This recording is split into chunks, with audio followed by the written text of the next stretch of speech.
Welcome போனா மாவெல்லாம் ஒட்டிக்குள்ள கையில அதே மாதிரி எப்படி பண்றோம்னு பார்க்க போறோம்.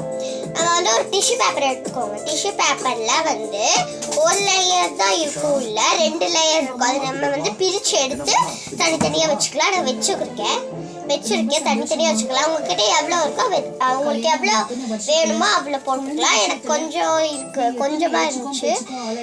1 2 3 4 5 6 வச்சிருக்கேன் நானு. 3ல 6 வந்திருக்கு.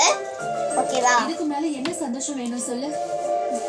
அதுக்கு மேல வந்து மேல வந்து போட்டுட்டு வாங்க. சண்முகம், நீ அப்பா ஆயிட்டடா. கங்க்ராச்சுலேஷன். நல்லா நம்ம வந்து மடிச்சு விட்டுக்கலாம். இவனை பார்க்காம போய் சேர்ந்துருவோம்னு நினைச்சேம்மா. இங்க பாருங்க, கடவுள் என்ன மாவு இருக்குங்களா? மாவு எனக்கு வந்து எவ்வளவு வேணுமோ அவ்வளவு எடுத்துருக்கேன். சந்தோஷமான நேரத்துல ஏங்க இப்படி எல்லாம் பேசிட்டு இருக்கீங்க? நமக்கு ஒரு பேரம் பேத்தி இல்லைன்னு அந்த அளவுக்கு நம்ம வேதனைப்பட்டிருக்கோம்.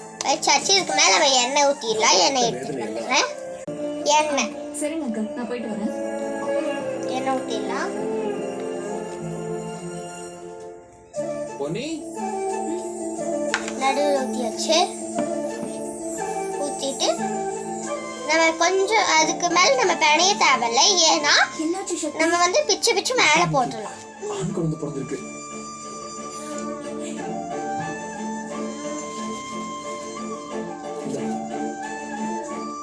கடவுளே, அதான் ஸ்வீட் வாங்கிட்டு வந்தேன், எடுத்துக்கோ.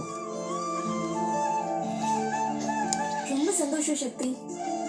இப்பதான் கோவிலுக்கு போய் அக்காவுக்காக சாமி கும்பிட்டுட்டு வந்தேன். அதுக்குள்ள நீங்களே வந்து ஒரு நல்ல செய்தி சொல்லிட்டீங்க. கோயிலுக்கு போயிட்டு சாமி மட்டுமா கும்பிட்டு வந்த? ஏதோ வேண்டுதல்லாம் நல்லா இப்படி டப்பு உங்களுக்கு டப்புன்னு யார் அதை சொன்னா? நான் கேட்டதுக்கு பதில் சொல்லு. வேண்டுதல் பண்ணியா இது இல்லையா? போட்டாச்சு.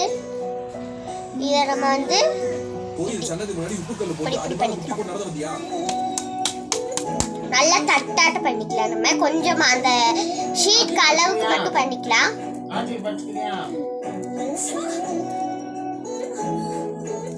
எதுக்கு பொண்ணி இதெல்லாம் பண்ற? உன்னை ஏன் பொண்ணி வருத்திக்கிற? ஃபர்ஸ்ட் இப்படி போட்டாச்சு. சொல்லு சக்தி. ஒரு லேயர் எடுத்துக்கலாம். நம்ம லேயர் எடுத்து இப்படி வச்சுக்கலாம். அவங்களுக்காக இப்படி வச்சுட்டு மேலே மேலே வச்சுட்டு வாங்க. நம்ம எதிர்பார்த்த மாதிரியே நல்லபடியா உஷாக்காவுக்கு குழந்தை பிறந்துச்சு. அப்புறம் என்ன விடுங்க. நீ உஷா இன்னைக்கு குழந்தை பிறக்கணுன்றதுக்காக எவ்வளவோ கஷ்டப்பட்டு என்னெல்லாம் பண்ணிருக்கேன்னு எனக்கு மட்டும்தான் தெரியும். இந்த விஷயத்தை கேள்விப்பட்டா எங்க வீட்டில் இருக்கிறவங்கள விட ஒரு படி நீ அதிகமாக சந்தோஷப்படுறதுன்னு எனக்கு தெரியும். அதான்